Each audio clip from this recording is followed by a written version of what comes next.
All right. Well, welcome everyone for this Waymaking call that we are always so excited to do at the end of the year. And we always wait till after the winter solstice to do the Waymaking, but always aim to do it before January 1st. So this year, the Waymaking is going to be on December 30th. That's the Saturday. And it's just perfectly aligned. It's midway point in terms of a lot of the cosmic level things that's happening. And I really wanted to do it before the new moon in January. So this was great. And Waymaking is recorded. I get that question a lot. It's like, is it recorded? Can I do it not live? And my recommendation is that actually either way works. But where I'm going to be recommending is that you finish watching the Waymaking by January. This coming year is going to be 11th. It's going to be powerful because it's 111 and 2024. If you add them all together, it goes back to one again.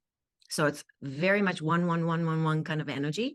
So if you are doing the Waymaking and you can't be there because, yeah, it's the end of the year, it's recorded, and I would love for you to review that and do that with your own timing and your own rhythm, but make sure to finish it by January 11th, 2024. Okay. And that's a key date in Asian culture, but especially in a Japanese culture where we use fire during that time to burn a lot of things from the past year. And this is when we do a full cleanup of what we've accumulated and what we have processed through Waymaking. So Waymaking isn't just November 30th, but it carries forward all the way to January 11th for this coming year. And the theme will carry on into 2024, but I just wanted to mention that right off the bat. Okay. So as we are coming in, let's get into first just settling into your body a little bit. We'll be talking about the theme of tending the soul fire just a little bit more later on, why we decided on that and what's coming through for us.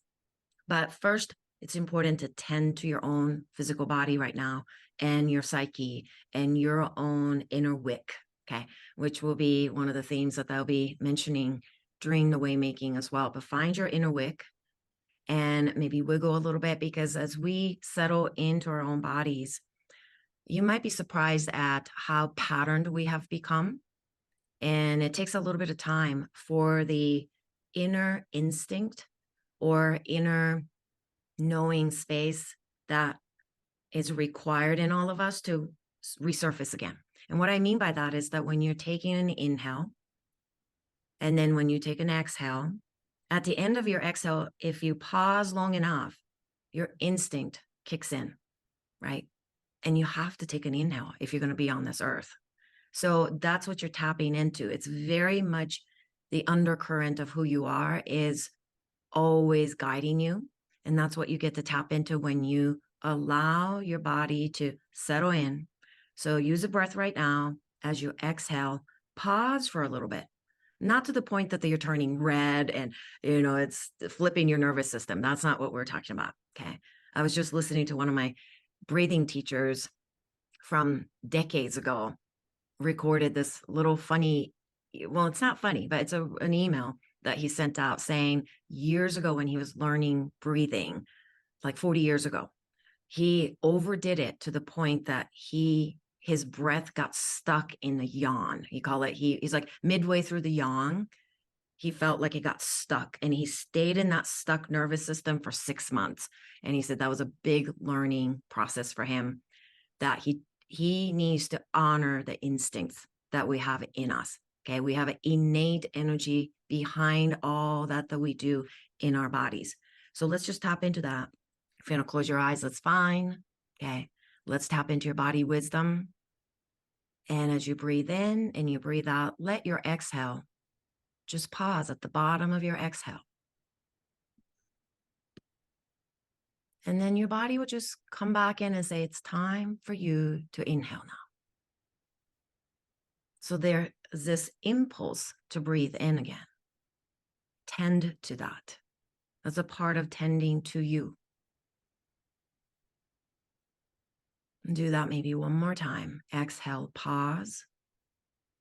Wait for that impulse, you may want to call it, or the instinct to come back in. That's your body wisdom. And it takes time for our bodies to settle in to this space with you.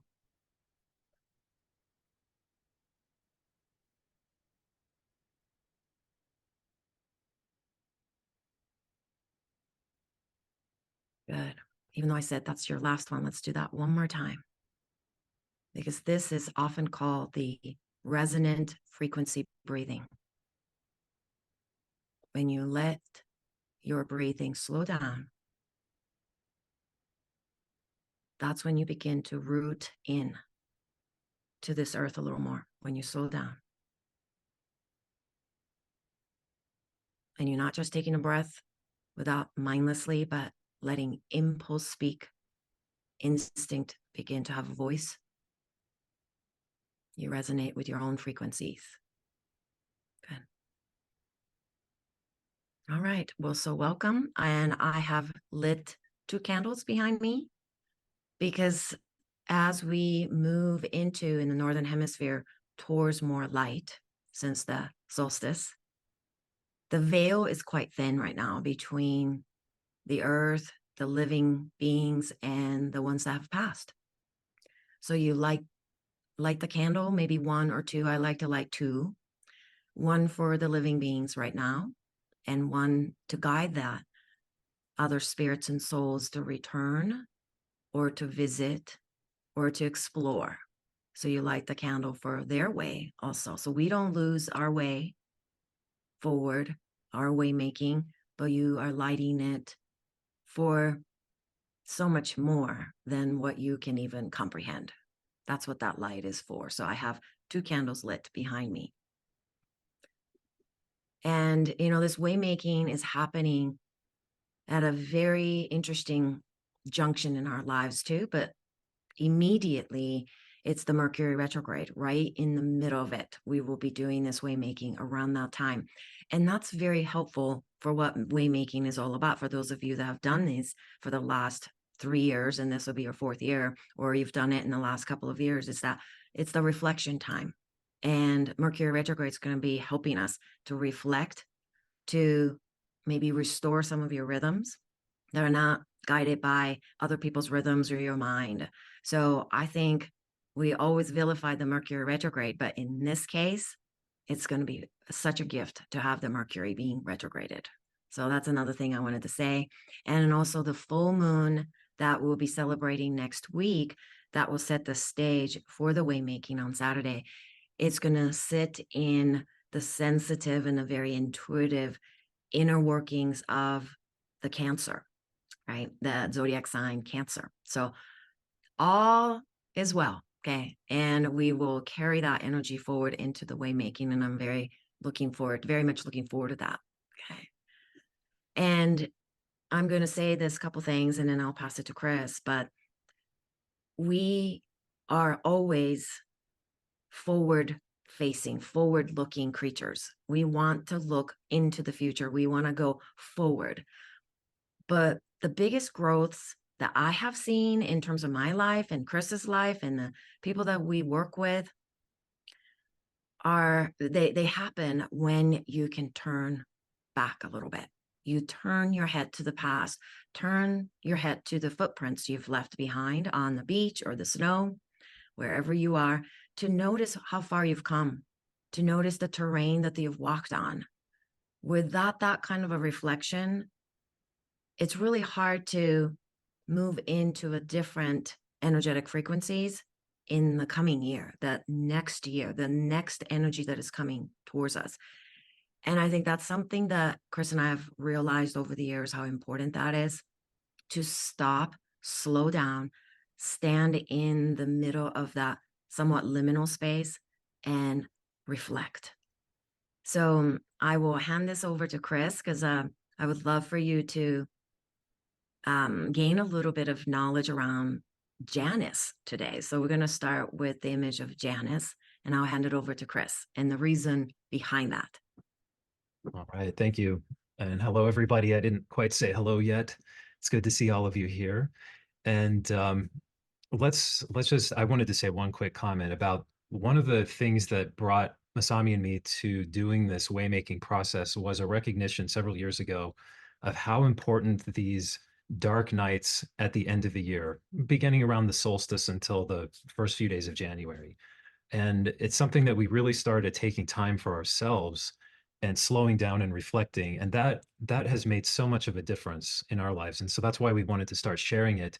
I'm going to talk more about that right now, as I introduce the idea of Janus and give you a little bit more background on this. So, and give me just a moment here to share my screen, and you'll see what we're talking about. So Janus, in case you don't know this, Janus was the name of the god in the ancient Roman uh, pantheon of gods that was seen as the sort of the benefactor or the protector of beginnings and endings. And so he was known as the two-faced god. He was always looking forward and looking backward. And in a way, this energy of Janus, which January is named after, that's why we put that at the beginning of our year. But Janus had this energy of wrapping everything that happened because he was responsible for the blessings of beginnings and endings. And so this really is something that we wanted to look at because invoking this image or this energy of Janus that represents this beginning and ending kind of process is very important because we don't slow down in our society today. And so this process of having some way of anchoring ourselves to slow down and recognize that we're in a time of transition, we're in a time where we can really start to see the contrasts of the dualities of our lives, the paradoxes of our lives. We can really see the openings, the new doorways that are opening up to us. But we have to take the time to slow down in order to do that.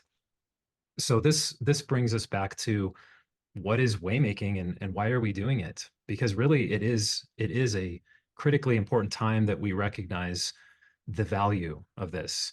So I'm going to just talk a moment about ritual and the importance of it, especially in our lives today, because it's something that we don't really have an appreciation for so much. And we also don't do enough of this, which is reflection.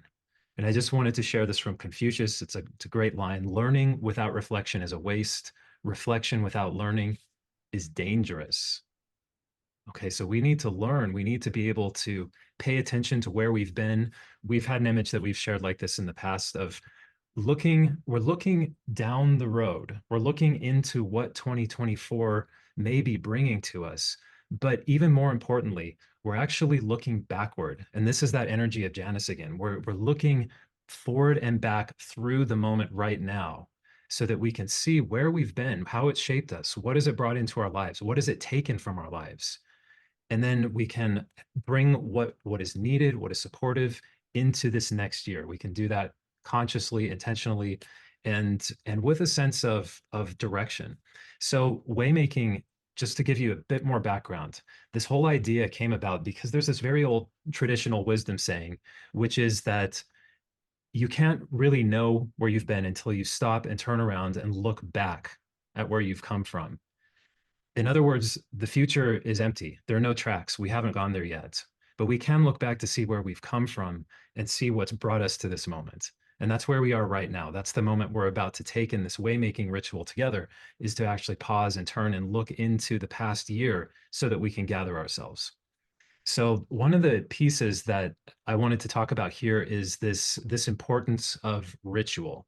And ritual is something that, again, we do it maybe more than we think, but we often do it without really thinking about it. So let me just say what rituals are in a functional sense. Um, just starting with the slide here, okay? They acknowledge the past. So we're saying this is what has brought us to this moment. These are the pieces and the people and the patterns and the processes that have brought us to where we are today, to life as it is now. So rituals affirm life as it is now. And that's very important because again, we breeze over these things so easily in our world today. And then finally, it's a preparation for the unknown future. And one thing that Masami and I have really come to appreciate more and more is just how much we as human beings are liminal beings. We're always in between. We have in between energy on us and around us all the time. So to be able to really slow that unknowing down and really look deeply into it and not try to fix it or make it into something is one of the powers that ritual gives us. In another way of saying that, it takes us out of our ordinary ways of thinking and moving through our lives. And those kinds of ways are often just they're mundane. We don't really think about them. So they're not particularly transformative. So the ritual process prepares us to be transformed. It opens us to transformation. And it is a process. It's an ongoing process once we open the door to it. It's not always formal. We may have some formal elements, but it's happening around us all the time. And one of the things that ritual also brings to us is both our connection to and our commitment to the bigger story that we're part of. And it helps us to see our place in it. And one of the most important things about ritual stories is that they usually reflect some kind of a process of renewal. We're at the end of the year, it's the darkest time. It's when things are winding down and getting quiet, but it's also a time for us to really think about what new life can come forth. What is the potential that's available for us in this coming time that's still unknown? Another way to say that is what is alive right now? And that's a very important thing, is to touch on the aliveness of what is here for us. So rituals are very much about transitions and about going through them in a very conscious way. And one of the things that I wanted to highlight also today is that we are so fragmented in the world today. I just started reading a book that was written in 1980, and it's funny because one of the first things that was said in the book is that we live in a time of fragmentation, where our connection to each other is breaking down and our ability to understand ourselves internally is breaking down. And wow, 40 some years later, and here we are, more fragmented than ever. And to us, it really highlights the need for having this kind of a communal way, a communal ritual that brings us together.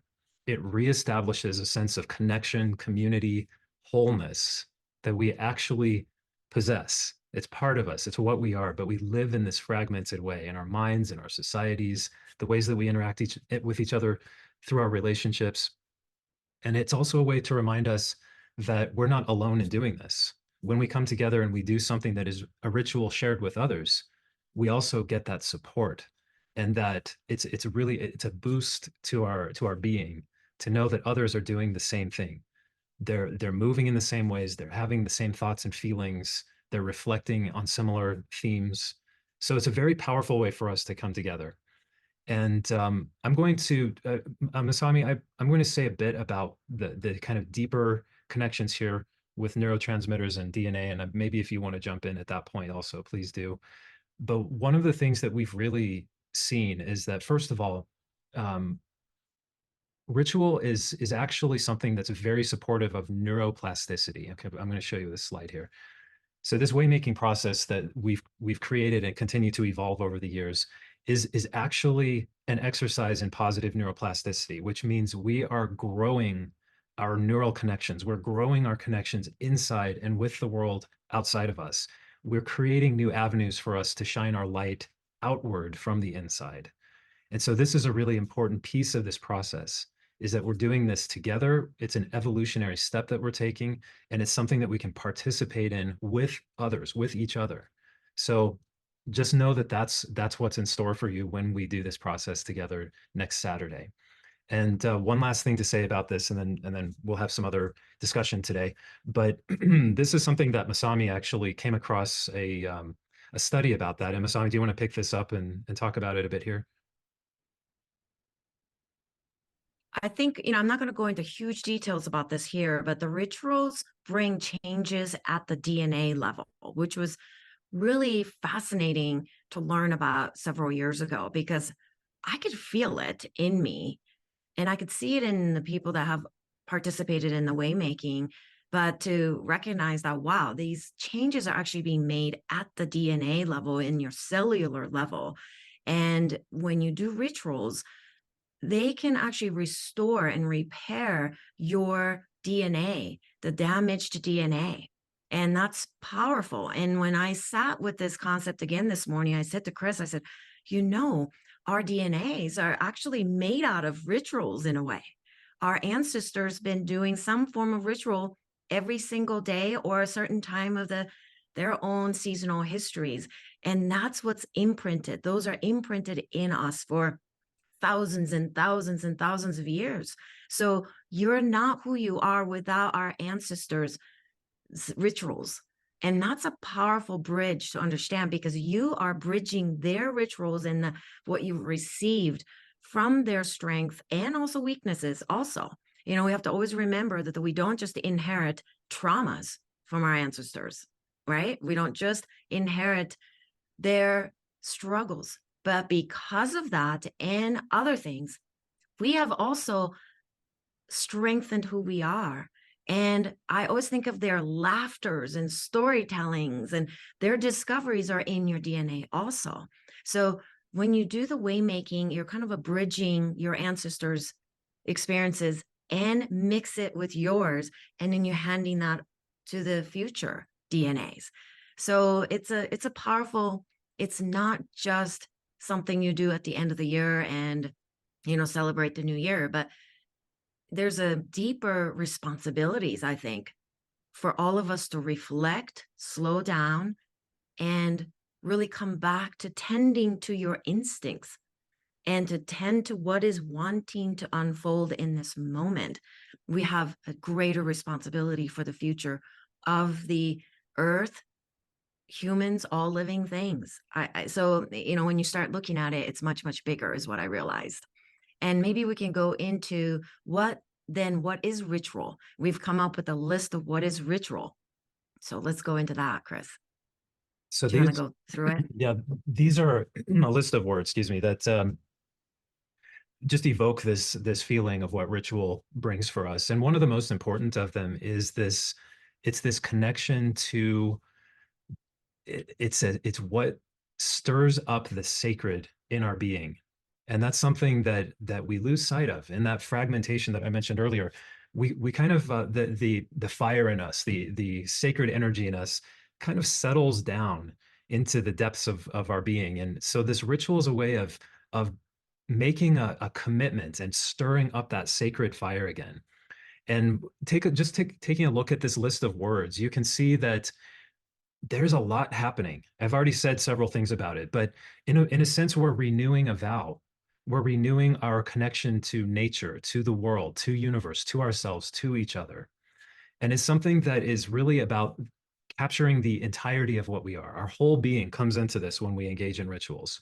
And you think about the different kinds of rituals we have. They range from very small things. It could be ritual prayers that we do on a daily basis.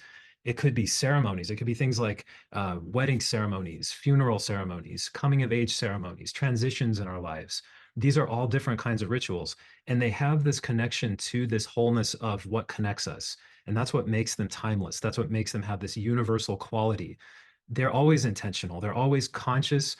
But when they're collective and communal, that's when we really get to sense that feeling of integration and the opening that it brings to us of that what's on the other side of this liminal space, what's coming toward us that's unknown.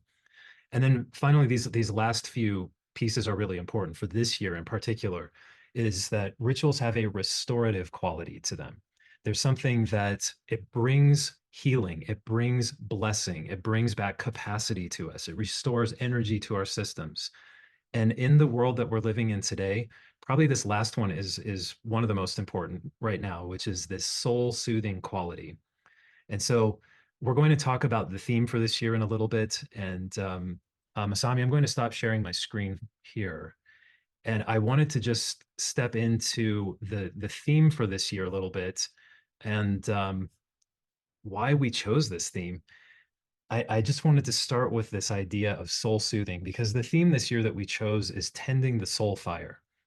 And so we'll be talking about this much more in detail and depth and experiencing it. That's really the key of the ritual aspect, is we're experientially exploring this theme of tending the soul fire. So for now, I want you to just use your imagination of what that evokes for you. What images come to mind when you hear that phrase, tending the soul fire? But I'll tell you that this is something that when we're choosing the theme for Waymaking, we spend the last several weeks of the year really listening to people that we're connected with, people we work with, each other, our own experiences. And we've heard a lot of people saying that there was this need that they felt to really go inward and to tend this inner whatever it is, the light, the heart, the fire.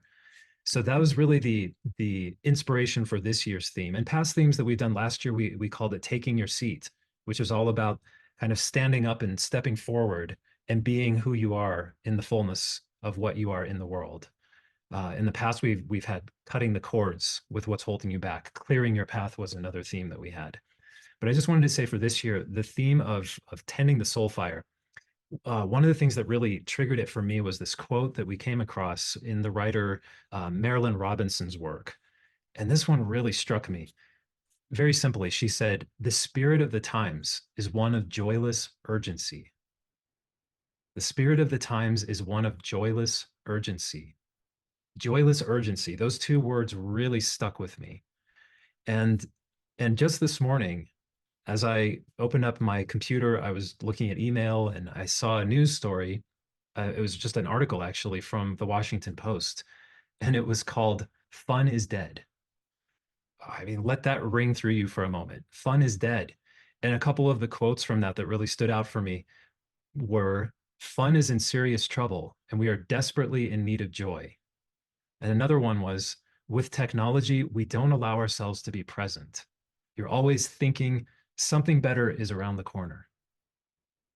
And that to me really touched on why we do waymaking, because waymaking is about coming back to life. It's about touching what is fully alive in us, bringing that to the surface of our lives together collectively in a way that we can witness each other and feel it in ourselves and not be stuck in this joyless urgency of the world we live in that's so driven by these mechanical, even the fun. I mean, it's even down to that fun has become this production. It's a performative thing that's just become so over the top that we don't even know what to do with it. And it's more anxiety and stress producing than it is joy producing. So I'm going to pause with my comments here for a moment and just invite in that sense. Those of you that have done this waymaking with us before know what I'm talking about here, that the invitation is to come alive experientially around this theme together. Okay, so we'll have more to say as we go here. Masami? Well, definitely we got started on the question that I was actually going to ask all of you to maybe put it in the chat. Chris has given a couple of answers, but the question was like, what extinguishes your soul fire? What are some of the things? And one is this joyless urgency. It's like we just feel like, oh my God, I got to get this done. I have to perform. I have to be there. If I don't do X, Y, and Z, then I'm nobody. That kind of like urgency, like as if the universe cares about your urgent thoughts about I have to accomplish X, Y, and Z. Universe could care less. I think the universe would much rather see you have a little more joy and fun. So that's what we want to bring back to reigniting and tending the soul fire. And obviously, I'll be talking a lot about what does that mean in the waymaking. I will have 7 ingredients that you're going to be putting into your big pot of soup that you'll be cooking throughout during the waymaking into next year. Okay. Feel free to add more ingredients into it, but the 7 is a nice number, right? So I'll be giving you 7 ingredients to make your own soup of how to tend to your soul fire throughout the next year. But one of the questions that I have for all of you is what I just said. It's what extinguishes your soul fire. One, it's that joyless urgency that Chris talked about, not having laughters in our lives, and an extinguishing or not tending to soul fire means you are putting out your own inner light. You could also be neglecting your soul fire. We often neglect it. We're just like, oh, I'll tend to that a little later, right? But I started this call by saying, what if you ended your exhale and paused? What happens after that? There'll be this natural urge to want to inhale. Your soul fire is exactly like that. You will feel that natural urge to want to tend to it, but because of so much noise that comes from a horizontal axis, not the vertical, that you begin to forget that there's this soul fire that needs your attention. So you could be neglecting, you could be covering it up and saying, oh, I see it. I see the fire, but I can't get to that right now. I have some other urgent things that I have to attend to. You could conceal that too and pretend to not have that fire in you so that you can maybe fit in, right? So that you can find a tribe that you feel like you could fit into. So there are many things, but there are other things that I wanted to mention, what this empowers this soul fire, what extinguishes the soul fire. Some of them, I'm going to give you an example, because I will talk about 7 ingredients to tend to the soul fire in the Waymaking, but I want you to also know what would make that soul fire go away, or not necessarily go away, but will dwindle. Okay. It's multitasking. That's number one. We believe in this world right now that we can multitask, but in fact, the humans have never been that good at it. And there's a gender difference too. And there's a different hormonal stages in menopause, perimenopause, postmenopause, that you do a little bit better with maybe doing a couple of tasks better. There's just not seasonal, but the moon cycles that you get to do better with that, because there's a certain time of the moon cycles that all women produce just a little bit more certain kind of hormones. Okay. But in general, multitasking and just always looking for something better to come around, or checking the emails while you're on the call like this, that multitasking really disempowers your inner light. So that's one thing. And on the practical level, the Wi-Fi's, the EMFs, I was so bombarded by that, because Denver is growing so fast right now that even though we live just a little outside of the Denver area, our Wi-Fi's, when you turn on your Wi-Fi, the hundreds of them that show up around the neighborhood, was starting to really bother my system. So I went away to the mountains for 4 days, and it really made a difference for me. Nobody's around, no Wi-Fi's. I just turn off my Wi-Fi when I'm going to bed, and nothing else is coming through me. And that made a huge difference. So not everybody can do that. I get that. But do recognize that that's a distraction. Those are the things that's really disempowering our inner light also. Other things are not living with a natural rhythm, having blue lights shining all day long, every day, even though we are in the darkest time of the year. We are just lighting up the inside the house, outside the house. And Chris and I were going for a walk last night and noticed that. So I love the Christmas lights and I love the decorations, but these new LED lights that are really white, holy cow, those are so harmful to your inner being. So yeah. And the headlights, right? Headlights are really tough to drive these days. So, one thing that you can do to tend to your soul light actually is to get yourself some of those orange tinted glasses at night and start to wear them after sunset. Okay. Not honoring darkness really is actually making our soul light dwindle, and listening to so much of the horizontal axis of what's right, what you should do, all these social media and even fake news and all that stuff, right? That causes a lot of chaos in our own internal psyche, but in our wiring. And lastly there are a couple more things, but getting too serious and heavy and losing the fun inside you, the laughter. You almost have to seek out fun these days. You almost have to set aside your calendar and say, okay, on Fridays, I'm going to watch something really funny. We're down to that level now, but that's okay if you need to do that. I mean, we have to do that sometimes. I'm like, Chris, you're getting a little too serious. Come on now. Let's watch some funny sitcoms, or maybe stand up. And that's okay. So notice that a lot of these things are making us dwindle in who we are. So I'm curious, what are some other things that you notice it's distinct in this, lowering the light of who you are? And I'll give you one more. A lot of us are feeling like we're getting bullied. And you might think, well, bullying only happens at the school or, maybe workplaces or something like that. But the levels of bullying have changed. And bullying has always been a tough subject for growing up in Japan, because bullying is huge in a society like Japan, where we all have to be everybody has to look the same, homogeneous society. But it's starting to come into the social media world. Anything you open up, there's this an underlying current that it's bullying us to prove ourselves, to judge others, to fit in somehow, fear the being isolated. And we could get bullied into feeling guilty and anxious, bullied into failure. Sometimes you get bullied into apologizing even. So, and expectations and so on and so forth. So these are some of the things that I've been thinking about.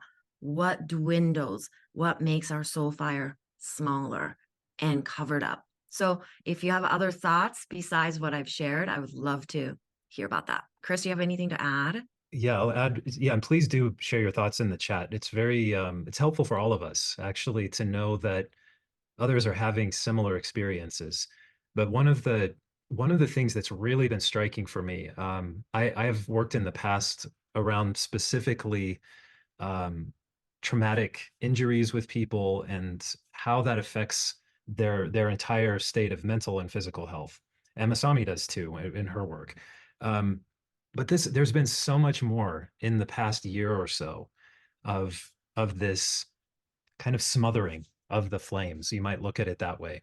It's this it's this feeling that we're being grayed out in a sense. We're being dialed down and muffled, and it's just kind of like that energetic spark. You might have remembered having it some time ago. Maybe it was 5 or 10 or 20 or 50 years ago, and somehow it doesn't feel like it still is there anymore.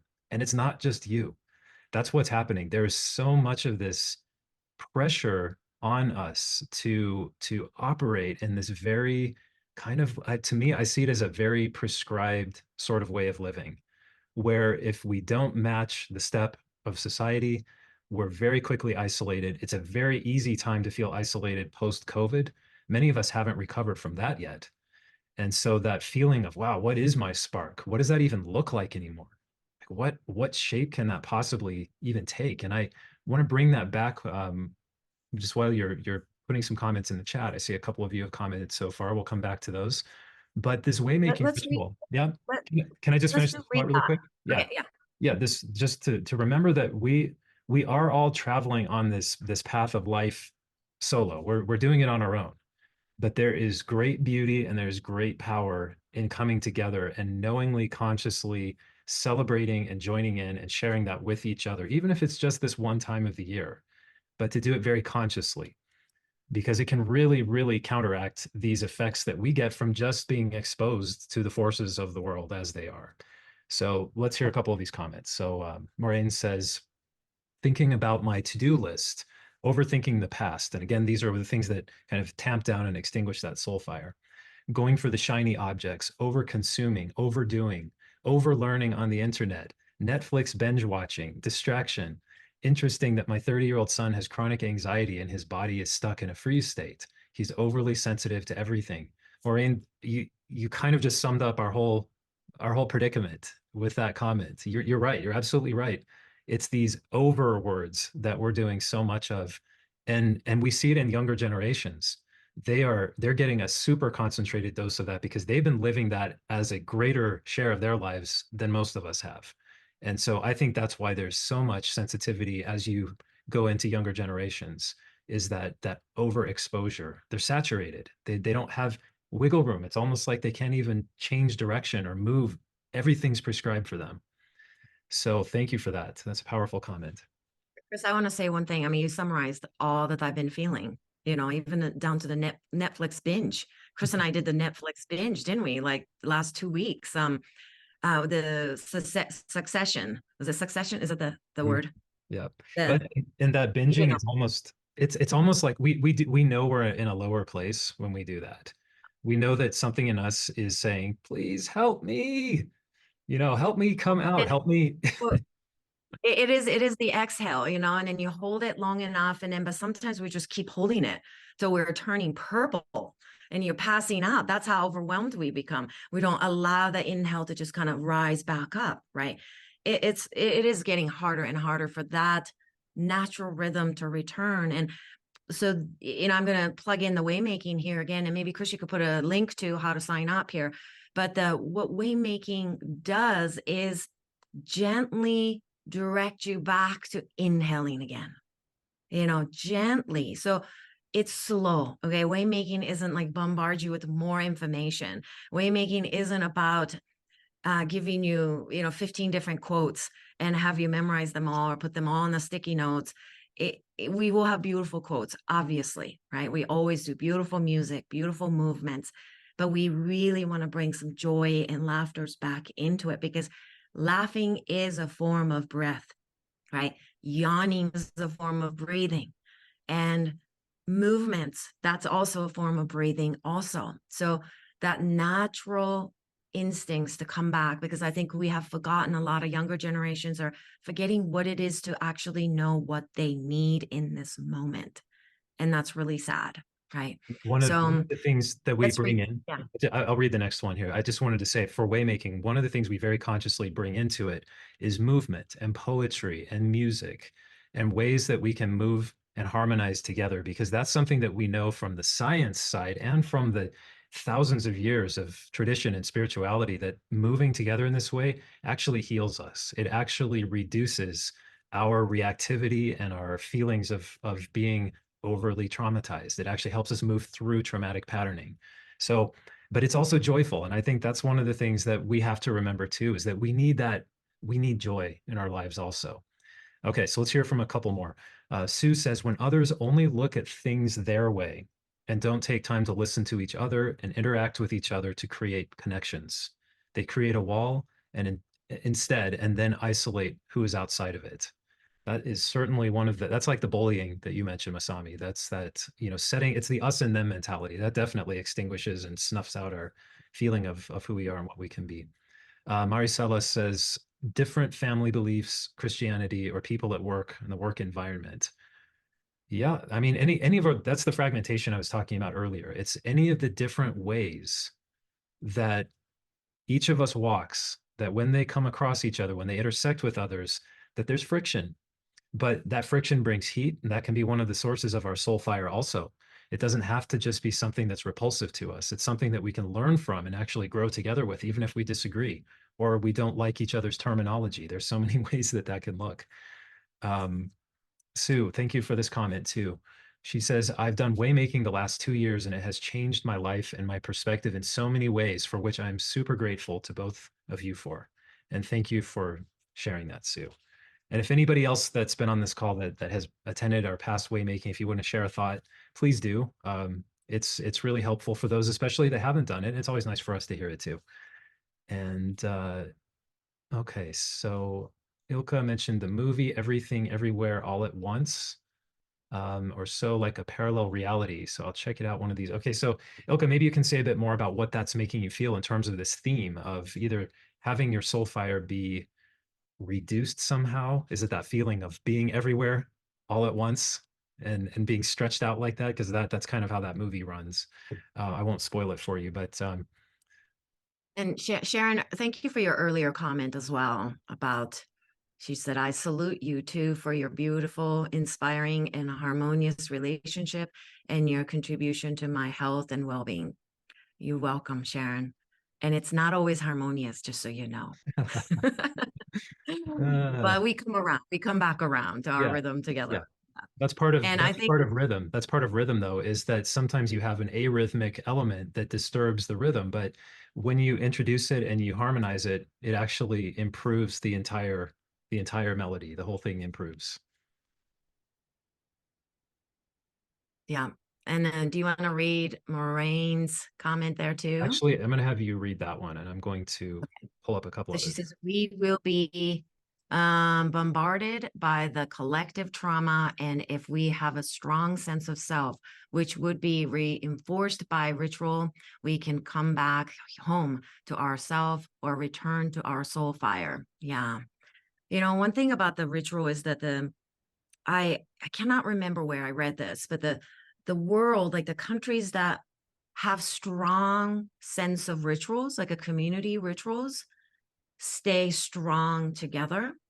And what's interesting about living in the United States in particular, which is a young country, right? For me, coming from a country with 5,000 years of history and coming to a country that is much, much younger, we're beginning to find some rituals here. We are. but it's still in an infancy stage, right? What is the ritual of the United States? 4th of July, maybe, but so we really don't have something that we can tie one another together. And that's also the fun and the beauty of the United States too, by the way. It's not always what weakens us either, but it is what's strengthening us also, because we don't have that in particular. We allow all rituals to come and swirl, right? So waymaking is not based on any religion. It's really not based on any particular form. It's something that Chris and I tune into every year, and we come up with a theme based on what we've seen over this past year. And Chris said this early on, but we all felt like there's so much need for us to tend to our own individual soul fire and also the soul fire of the collective. And that was something that was told to us, it was revealed to us, it was very intuitively coming to us in the month of December. That's why we chose that. And one more thing that I wanted to mention, I was going to actually talk about this during the waymaking, but I think it's maybe worth mentioning, is that for those of you that have done eclipse season program, I talked about the 3 R's. And one of them was, I don't know, you remember the 3 R's, some of you. Maybe I'll just wait to see if any of you remember that. But, resentment was one of them, right? But also revenge. And that's the energy that will really dwindle, and it will shut down, and it will smolder. Is that the word? Make it just more of a smoke, and you can't start a fire back up of your soul fire. So maybe revisit the 3 R's for those of you that have done the eclipse season program with us. Okay. So Masami, we're And getting to, let's, sorry, yeah, do you let's want to, we're getting I have closer a, to I the had a end. couple comments I wanted to share from last year's program.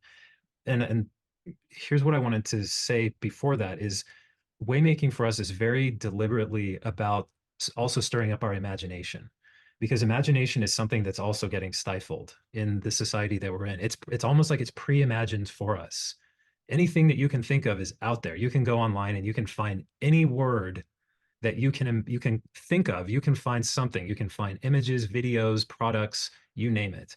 And so in a way, it's almost crowding out our own innate feeling that we have to be able to be creative, to be imaginative, and to occupy imaginal space. And that's one of the very important things that ritual does, is it puts us into that imaginal space where we do create and we do craft and form new reality together from it. And so last year we were very much connected to the theme of in taking your seat. It had a lot to do with our connection to our ancestors, our connection to our archetypes that form our psyche. And so we created a whole process around that. And it just made me remember how much imagination is getting stifled and how much imagination is an expression of our soul fire. So I wanted to say that before I read these comments. So one of them was, this was a powerful experience for me. To reflect back and do exercises to prepare for the ritual felt important. The ritual itself was deep and fun, and will inform and inspire me for the rest of this year. I loved how Chris sang in the old ones, very palpable. Having a ritual object to hold the energy of the gift from the old ones is helpful to keep reminding me of my seat. The theme was taking your seat. Thank you, Masami and Chris.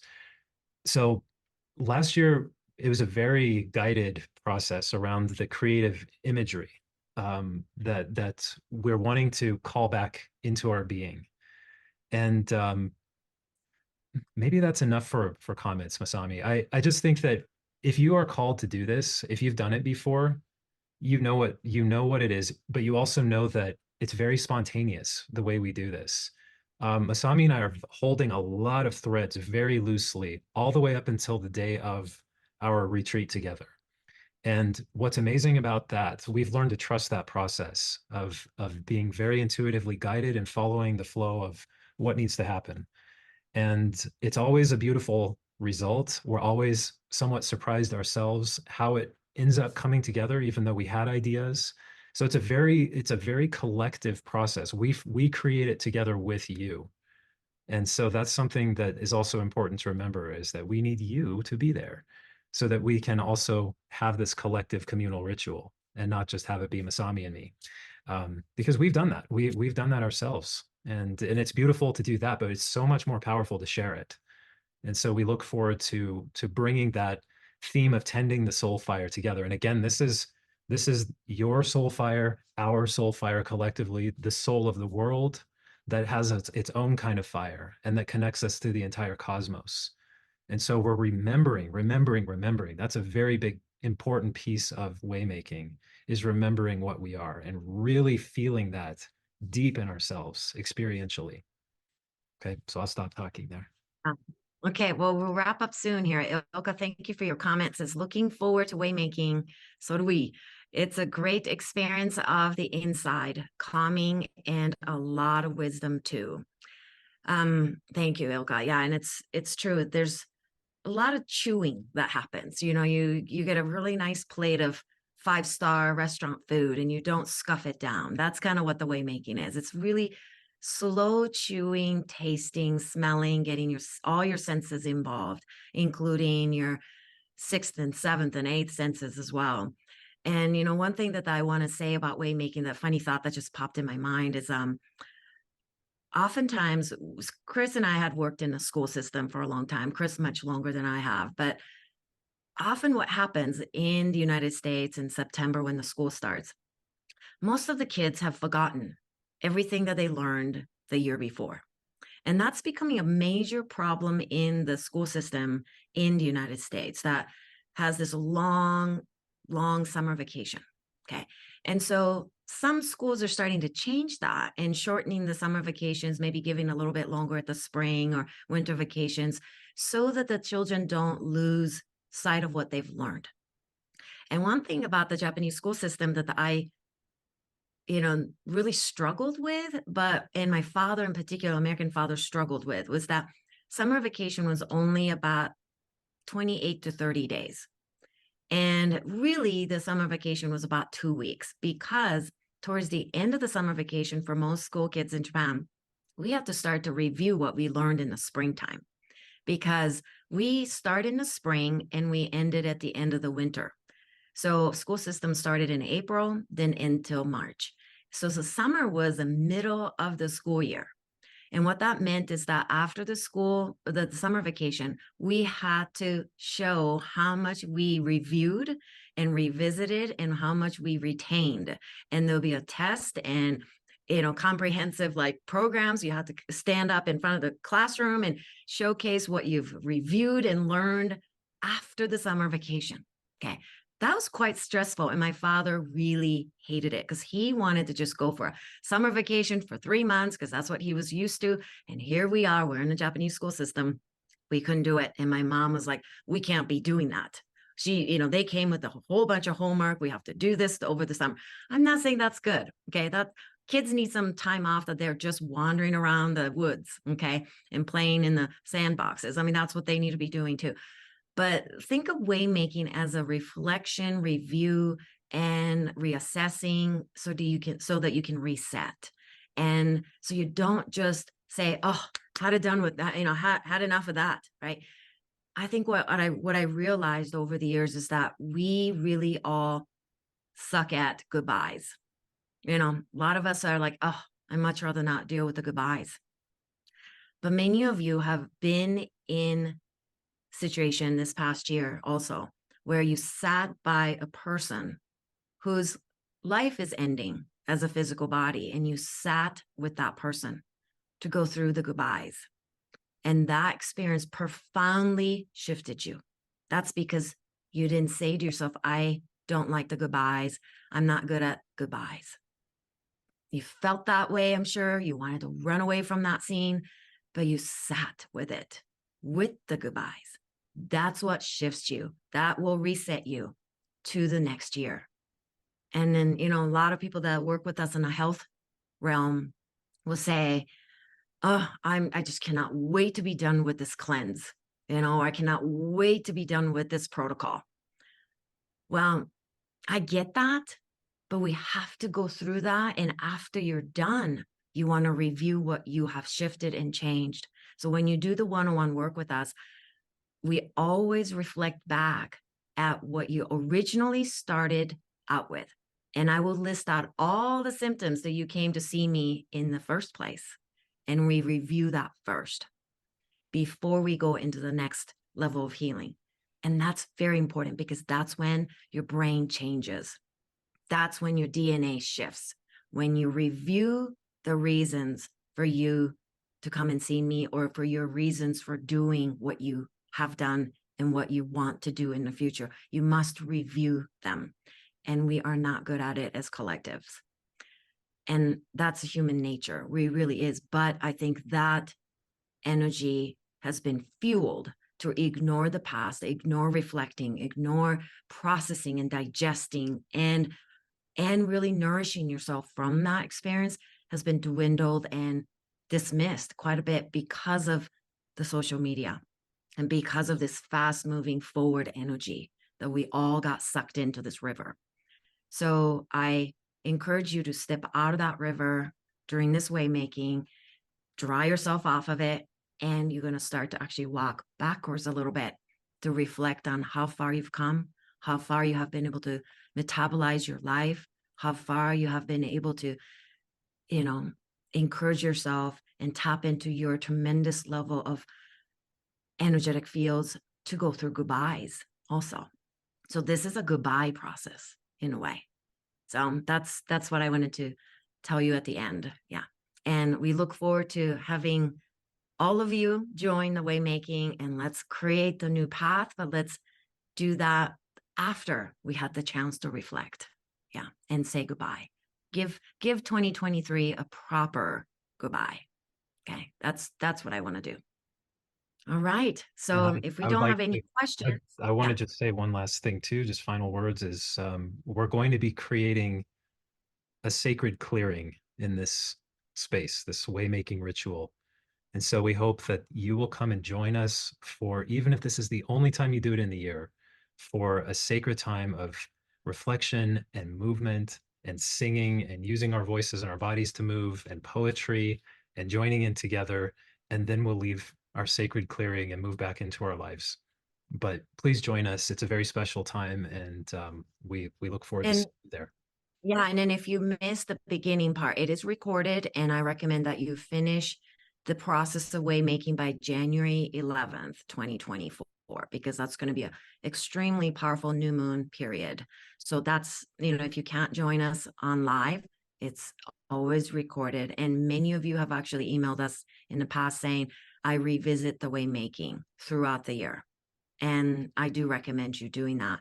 At least June is a good time to go back and do the waymaking also. And also doing waymaking at the beginning of December 2024 of this year's one can be very helpful too, because then you get to fully revisit what we did during the waymaking, because the waymaking isn't just stuck for 2023. It transcends the time. So you can use it throughout your year too as a guiding light. Okay. To maybe give a little more genuine fire to your soul fire. So I think that's what we have. Any questions, anything that's coming in? Thank you both so much. Lots of blessings to you all. Thank you. Merry Christmas to all. And thank you for everything you two do. You're welcome. You're welcome. I am so grateful that we are doing this again. It is invaluable. Thank you both so very much. You're welcome, Mary. And thank you, Ilka, for that. And then Marisela, I hope I'm still saying your name correctly, but thank you for your comment there too. All right. So happy holidays. For those of you that celebrate Christmas, Merry Christmas to you. Remember that Christmas is to light the world. That's why Christmas is here, to reignite the light. Okay. So enjoy that light, whether you celebrate the actual Christmas or not. Know that that's there for all of us to remind ourselves that we are the walking light. Each other must be acknowledged for that in this really dark time of the season, but also very challenging time of our history as well. Okay. All right. Namaste to all of you. Thank you so much. See you soon.